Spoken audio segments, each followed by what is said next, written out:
pensamiento político de Adolfo Sánchez Vázquez.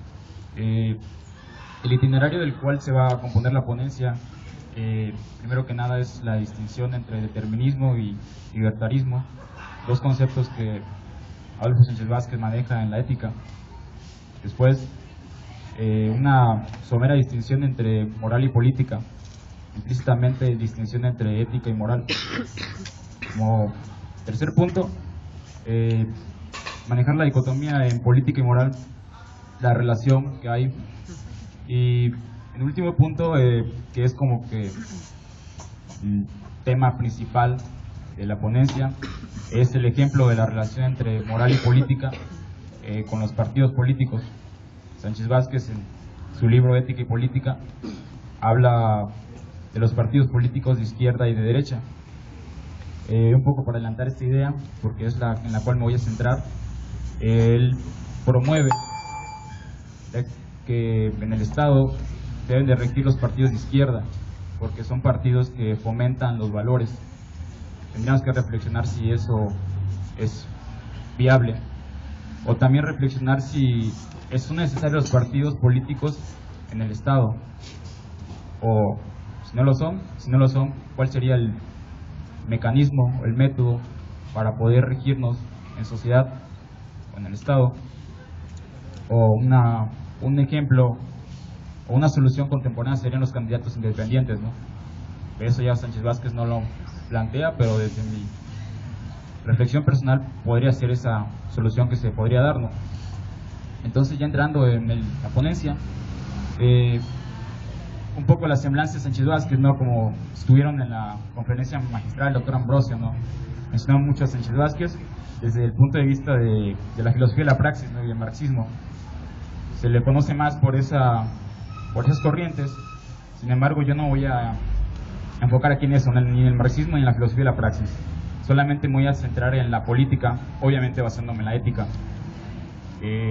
Sus dos textos que voy a manejar aquí, así se llaman, ¿no? Ética y política, ¿no? En esos dos textos solamente me voy a basar para evitar problemas. Entonces, el primer punto que voy a tratar es la diferencia entre predestinación o predeterminación y determinación, que se puede confundir a veces. Entonces, predeterminación podemos ejemplificarlo con el mito de Edipo Rey. Ya estaba predestinado antes de nacer, que tenía que casarse con su madre y asesinar a su padre. Ese podría ser el ejemplo de predestinación. Es decir, en la teología cristiana, porque este concepto de predestinación se atribuye más a la teología cristiana, no a la religión, de que todos estamos predestinados por Dios, obviamente a obrar de cierta manera. La diferencia en el determinismo, que se puede ejemplificar con el empirismo de Hume, es que todo tiene una causa y un efecto, ¿no? Hume maneja, ¿no?, el ejemplo del juego de billar. Agarras el palo de billar y le pegas a la bola. Esa es la causa. El efecto es que la bola se va a mover a algún lado, ¿no? Ese es el ejemplo de determinación. Entonces, ¿a qué viene todo esto, no? Estamos determinados que si tomamos una cierta decisión, ¿no?, porque una conducta va a haber una reacción de otra persona. Entonces, eso es por la parte desde la filosofía, ¿no? Pero tenemos aquí una problemática, porque desde el punto de vista de la ciencia, quizá más que nada de la neurociencia, de una manera trivial, estamos como que biológicamente determinados, ¿no?, a obrar de una cierta manera, ¿no? Según la ciencia, por estudios que quizás ya están revelados, cada persona, cada individuo ya viene como que determinado a que sea bueno, que sea malo, que tenga conductas de empatía o les dé igual la relación con la otredad, ¿no? Eso es por la parte de la ciencia. Sin embargo, pues aquí desde el punto de vista de Adolfo Sánchez Vázquez, él maneja, ¿no?, el determinismo y el libertarismo. Dos conceptos que históricamente son opuestos, ¿no? Uno, obviamente, estás determinado como que a obrar de cierta manera, un poco obligado, ¿no?, a actuar de cierta manera. Un ejemplo podría ser, ¿no?, yo estoy determinado en este momento a decir mi ponencia en 20 minutos. Y se puede relacionar con el libertarismo, porque pues esta libertad que yo tengo de expresarme en estos 20 minutos, tengo que respetar esos 20 minutos, porque si me paso, ya voy a entrar en la libertad del otro. Y algo a lo que decía Sartre, ¿no? En el especialismo humanismo, mi libertad se termina donde empieza la del otro. Entonces, voy a leer una cita de Sánchez Vázquez ya para entrar en el tema, de la distinción de determinismo y libertarismo. Sin embargo, no me gusta cómo fundamenta Sánchez Vázquez esto, porque él se va un poco a un término medio, ¿no? Obviamente, determinismo y libertarismo son totalmente posturas opuestas, pero él como que busca conjuntarlas para que sea un término medio, ¿no? Y cito, ahora cita, inciso A, si la conducta humana del hombre se halla determinada, no cabe hablar de libertad y por tanto de responsabilidad moral. El determinismo es incompatible con la libertad. Inciso B, si la conducta del hombre se halla determinada, se trata de una autodeterminación del yo y en esto consiste su libertad. La libertad es incompatible con toda determinación exterior al sujeto, de la naturaleza o de la sociedad. Inciso C, que es aquí del término medio que les hablo. Si la conducta del hombre se halla determinada, esta determinación, lejos de impedir la libertad, es la condición necesaria de ella. Libertad y necesidad se concilian. La salida, ¿no? El punto de escape de Sánchez Vázquez es que necesitamos, primero que nada, vivir en sociedad, ¿no? Y en sociedad es donde se fundamenta la moral. En esa moral, nuestra libre elección, nuestro libre albedrío, nuestra libre voluntad de obrar, es necesario que se concilie la libertad y el determinismo. Una libertad de obrar subjetiva, pero el determinismo de la sociedad. Es la sociedad quien nos, por medio de la moral, ¿no? Las costumbres, los hábitos, son esas pautas, normas de conducta que nos rigen cómo obrar de buena manera o de mala manera. Y continúo para leer. Pero, ¿quién establece las normas de conducta en una sociedad? ¿El hombre? ¿Dios? ¿La naturaleza? Si respondemos que la naturaleza, la conducta humana sería parte de la naturaleza humana. El origen de la moral no sería la razón, sino los instintos. Entonces, los animales también tendrían una moral para evitar problemáticas con pues los que les gustan esos temas de ética ambiental o bioética. Se dice, ¿no?, que sí tienen una moral, ¿no? Justamente Thomas Hobbes en el Leviatán, en el segundo apartado, cuando empieza a hablar del Estado, ejemplifica que las hormigas, o sea, hace la similitud entre el hombre y la hormiga. Dice que la hormiga, de una manera instintiva, tiende a ordenarse en sociedad, ¿no? A organizarse en sociedad, y es ahí donde crea el hormiguero, ¿no? Hobbes hace la relación con el hombre. Así el hombre tiene su tendencia natural de relacionarse con otros y crear el Estado, ¿no? Ya después esboza el Leviatán y esas cosas de política.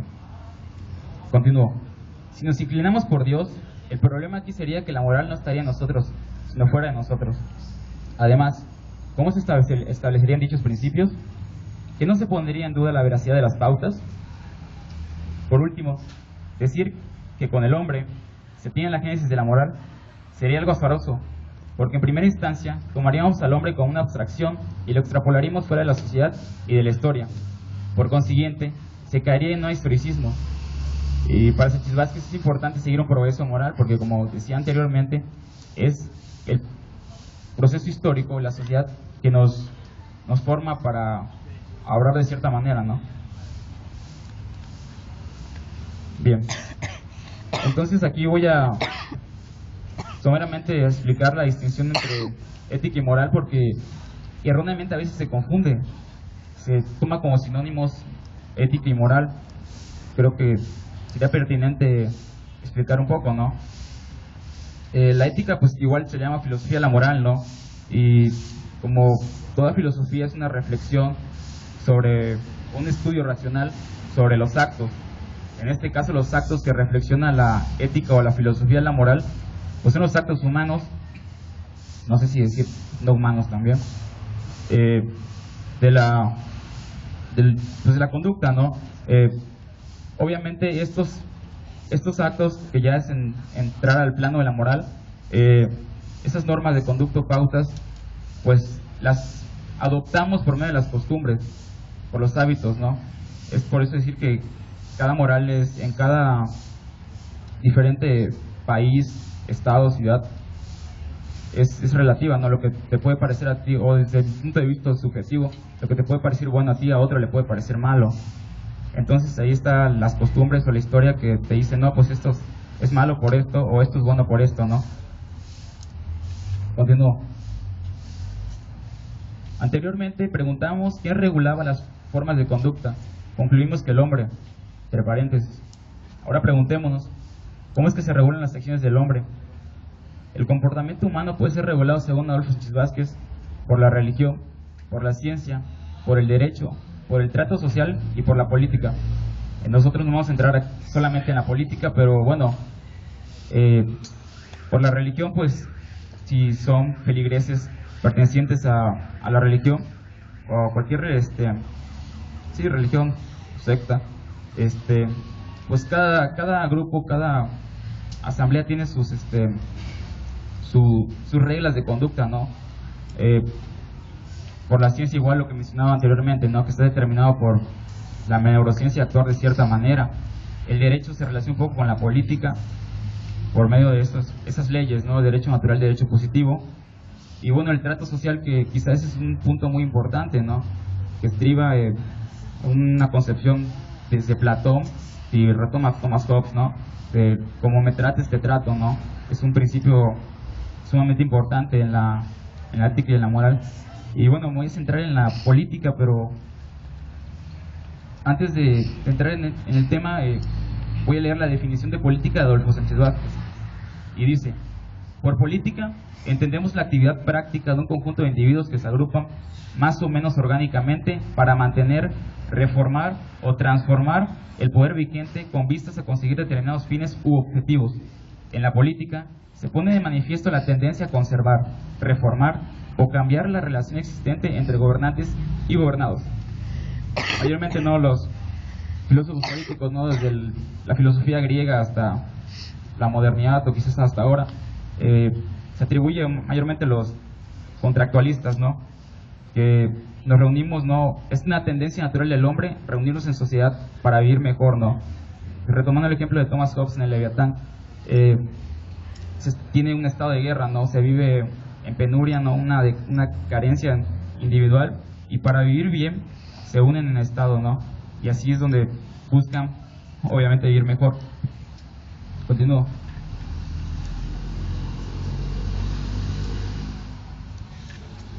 Ya después de haber expuesto, ¿no?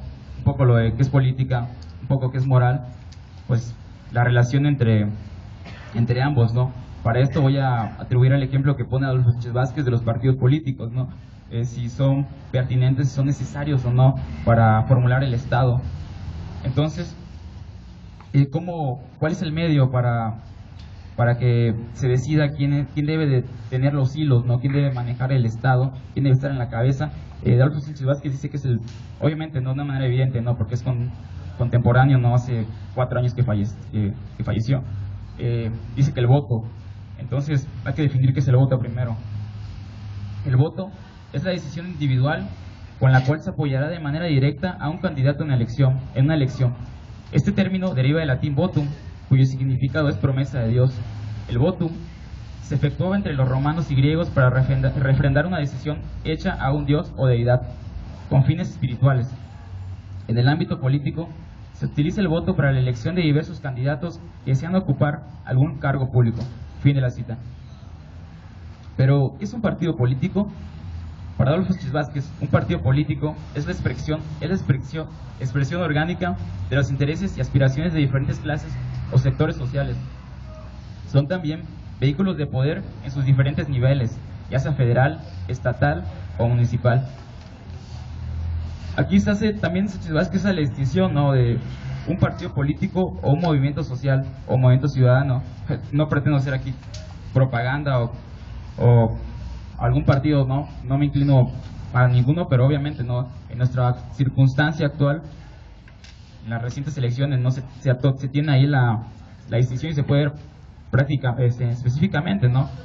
Partidos de derecha, partidos de izquierda e independientes, ¿no? En los partidos de izquierda quizás se incluye, ¿no? Quizás se incluye el movimiento ciudadano, ¿no? Pues partidos políticos se llaman así, ¿no? Entonces, lo define Sánchez Vázquez, ¿no? Es un movimiento ciudadano, es un grupo no formal de individuos u organizaciones dedicadas a cuestiones sociopolíticas que tienen como finalidad el cambio social.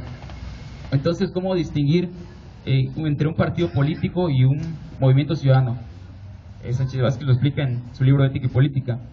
Abro cita: estos movimientos y organizaciones sociales se distinguen de los partidos políticos por su mayor autonomía y libertad en la participación de sus miembros, así como por el carácter particular de sus reivindicaciones fundamentales, pacifistas, ambientalistas, feministas, de defensa de los derechos humanos, de los campesinos sin tierra, entre paréntesis, de los indígenas o de los homosexuales.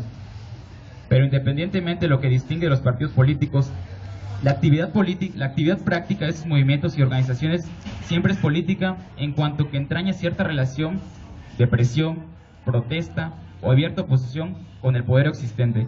Es decir, ese espíritu crítico no caracteriza a los movimientos ciudadanos. Entonces, ¿por qué se rechazan los partidos políticos? Nos podemos preguntar. ¿Por qué surgen los movimientos sociales? Respondiendo a la primera pregunta, no solo se da un rechazo al partido político en general, sino al órgano político, es decir, a la clase política. Se rechazan porque para la sociedad civil no son útiles, no son pragmáticos, y más que un rechazo o desprecio, se cae en un escepticismo. La voz del pueblo dice, abro cita oral que escuché, todos los partidos son iguales, todos roban. La diferencia es que unos roban más que otros, que unos son menos malos que otros. Fin de la cita. Entonces, Sánchez Vázquez en su libro Ética y Política esboza 6 puntos por qué la gente, por qué la sociedad rechaza los partidos políticos, ¿no? Y los voy a leer. El primer punto, ¿no? El primer inciso, es porque hay una contradicción entre el discurso y los hechos, entre las promesas que se hacen y su incumplimiento. Eso es obviamente evidente. Están en campaña y prometen un montón de cosas. Votas por ellos, aunque no votes, ganan, y llegan al poder y no cumplen nada de lo prometido. Inciso B, por la infidelidad a sus principios y programas o con su ineficacia al pretender realizarlos, ¿no? Obviamente está en relación con el punto anterior, ¿no? De las promesas que obviamente no cumplen, ¿no? O intentan cumplir para justificar un cierto presupuesto que les dan. Inciso C, por anteponer sus grupos o corrientes internos a sus intereses particulares, a los generales del partido, o también los intereses partidistas a lo de la comunidad. Obviamente aquí estamos hablando de una parcialidad, ¿no? Los partidos políticos, quienes componen ese órgano político, pues obviamente son las amistades que se tienen, ¿no? Y favorecen, por ende, a sus amistades, ¿no? No buscan solucionar problemáticas del pueblo, sino solamente problemáticas de ellos mismos, ¿no? Punto número 4, por el doble lenguaje o doble moral de sus divergentes, ¿no? De sus dirigentes. Igual se puede ejemplificar con las campañas, ¿no? Vas y te puedes tomar una foto con una señora de escasos recursos, ¿no? O visitas los vecindarios muy pobres y haces que te interesan esas circunstancias de esas personas, llegas al poder y no los vuelves a visitar, ¿no? A preocuparte por esa situación en la que viven. Incisos. Punto número 5. Por la corrupción que en mayor o menor grado contamina los partidos. Evidente. Último punto, número 6. Por la banalización de su política al hacer de ello un espectáculo en los medios televisivos, ¿no?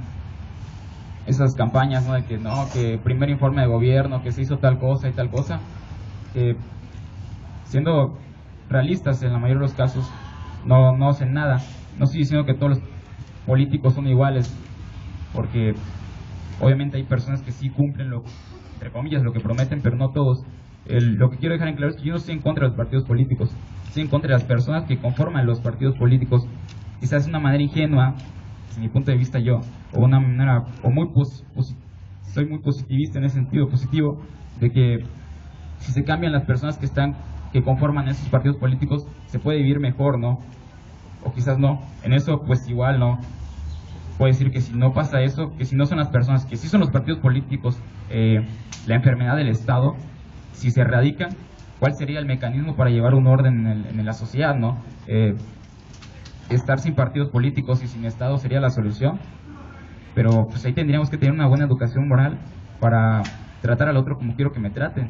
Y esa concepción desde los griegos es una preocupación, porque Aristóteles decía que la tendencia natural del hombre es caer en la pleonexia, en la avaricia, en la codicia, por ende hacer injusticias, quererse aprovechar del otro.